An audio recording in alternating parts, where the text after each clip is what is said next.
السلام علیکم۔ بسم اللہ الرحمن الرحیم۔ حضور نبی کریم صلی اللہ علیہ وآلہ وسلم کا ارشاد پاک ہے، آپ نے فرمایا تھا کہ خلافت 30 سال رہے گی اور پھر بادشاہت میں بدل جائے گی، ملوکیت شروع ہو جائے گی۔ تو حضرت علی علیہ السلام کی شہادت کے وقت 30 سال مکمل ہو گئے تھے۔ حضور کے وصال کے بعد یہ جو خلافت رہی، خلافت راشدہ، تو اس کو 30 سال مکمل ہو گئے۔ علی علیہ السلام کی شہادت کے بعد ملوکیت شروع ہو گئی، اور یہ دنیا دار بادشاہ جو تھے وہ حکومت پر غالب آ گئے، تو ان کا کام عیش و عشرت کو انہوں نے دین پر ترجیح دی۔ بیت المال کو باپ کا مال سمجھا جانے لگا، نااہل لوگ امارت اور ریاست پر چھا گئے، تو محمد عربی صلی اللہ علیہ وآلہ وسلم کے سچے جانثاروں، حقیقی پیروکاروں نے خانقاہوں کے نام سے پھر ایسے ادارے قائم کیے جو بظاہر در حقیقت خلافت راشدہ کے سچے جانشین تھے۔ انہی اداروں نے دنیا اسلام کو صحیح دین مہیا کیا۔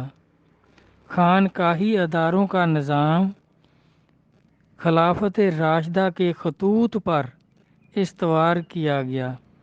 جس طرح یہ 4 خلفاء جو تھے وہ دین اور دنیا کا کام دیانتداری سے کرتے تھے، تو اس طرح انہوں نے یہ جو پھر خانقاہی نظام مقرر ہوا، یوں ظاہری اور باطنی نعمت جو خلفائے راشدین کے دور میں ایک ہستی میں جمع تھی، 2 حصوں میں بٹ گئی۔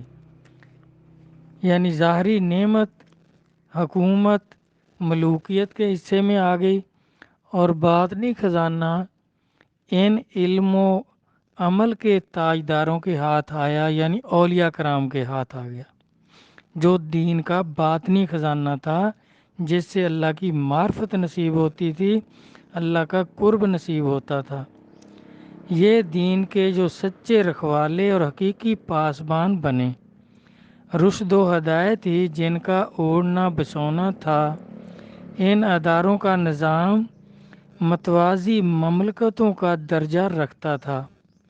ہند کے مسلمان ان سچے اطاعت گزاروں کی محنت کا نتیجہ ہیں۔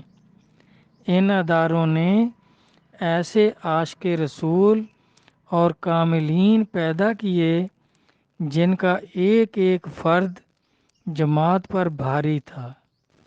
ان حضرات نے یعنی اولیاء کرام نے کٹھن حالات، افراتفری اور اخلاقی ابتری میں بھی وہ یادگار نقوش چھوڑے کہ اپنے تو اپنے، بیگانے بھی عش عش کر اٹھے۔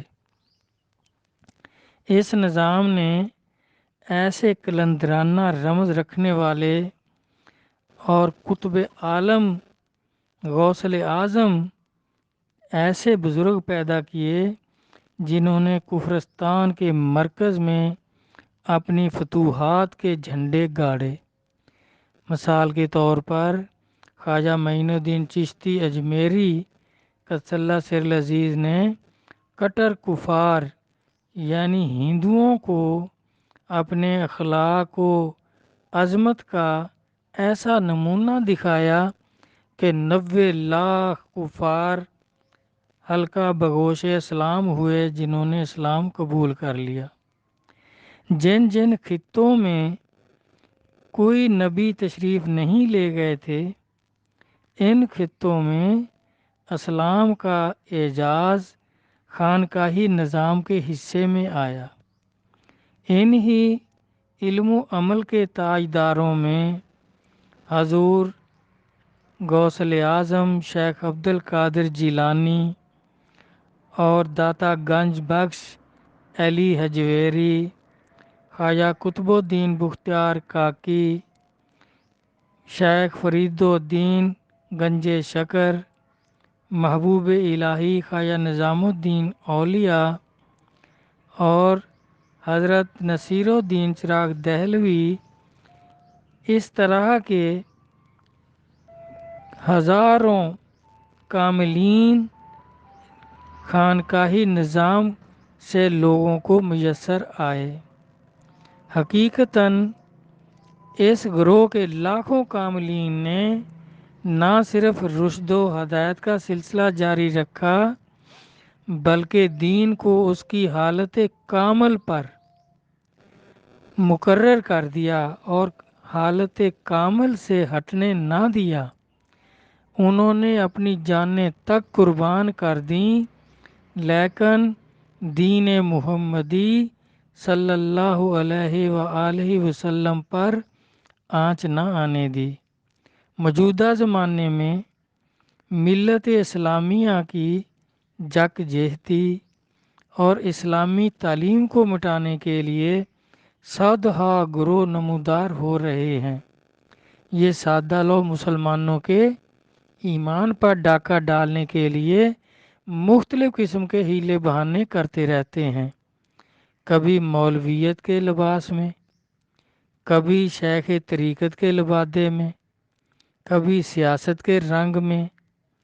یہ ایمان و اسلام کے ڈاکو ظاہر ہوتے رہتے ہیں، مگر ان سب کا منشا صرف یہ ہوتا ہے کہ جس طرح بھی ہو سکے مسلمانوں کی جماعت میں اسلام میں انتشار پیدا کر کے اپنی کمائی کی جگہ بنا لیں اور لوگ ان کی تعریفیں کرتے رہیں، مگر ان گمراہوں کو حسرت کے سوا کچھ نصیب نہیں ہو سکے گا جب تک حضرت محمد صلی اللہ علیہ وآلہ وسلم کے خالص اور مخلص سچے جانصار موجود ہیں، یہ اسلام کا کچھ بھی نہیں بگاڑ سکیں گے۔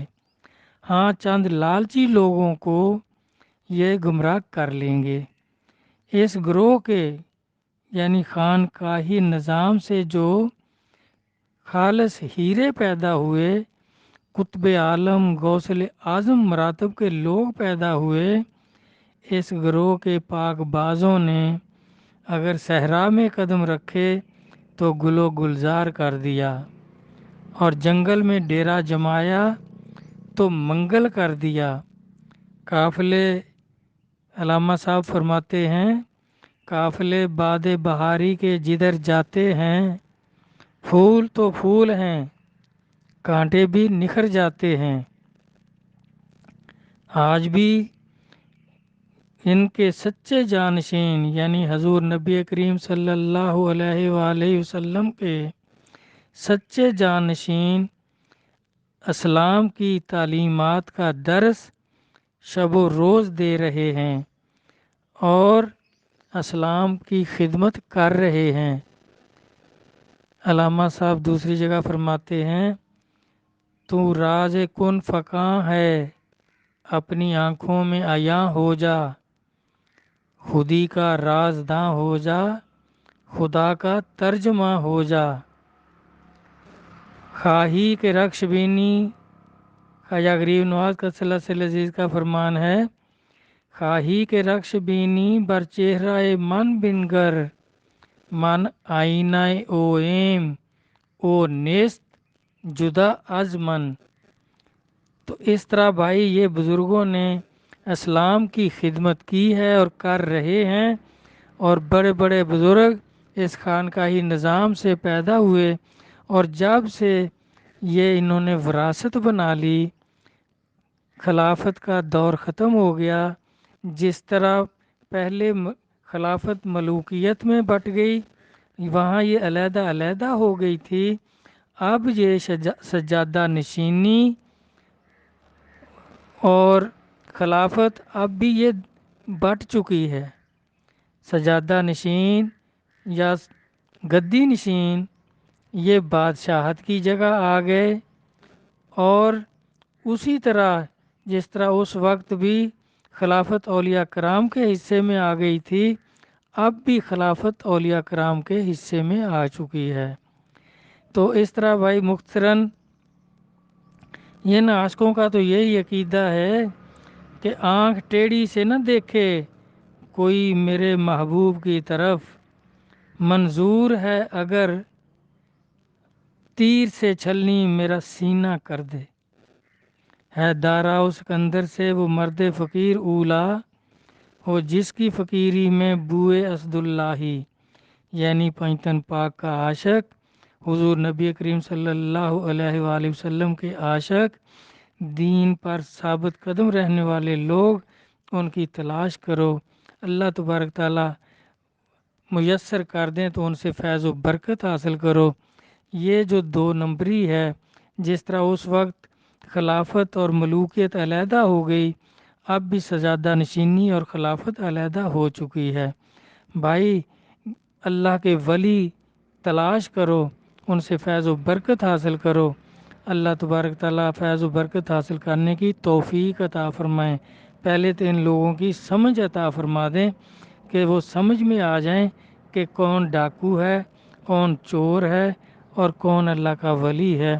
تو پیر کے لیے پیر کا باپ یا پیر کا بیٹا ہونا یا گدی نشین یا مولوی ہونا یا کوئی قوم کوئی شرط نہیں ہے، اللہ کا ولی ہونا شرط ہے۔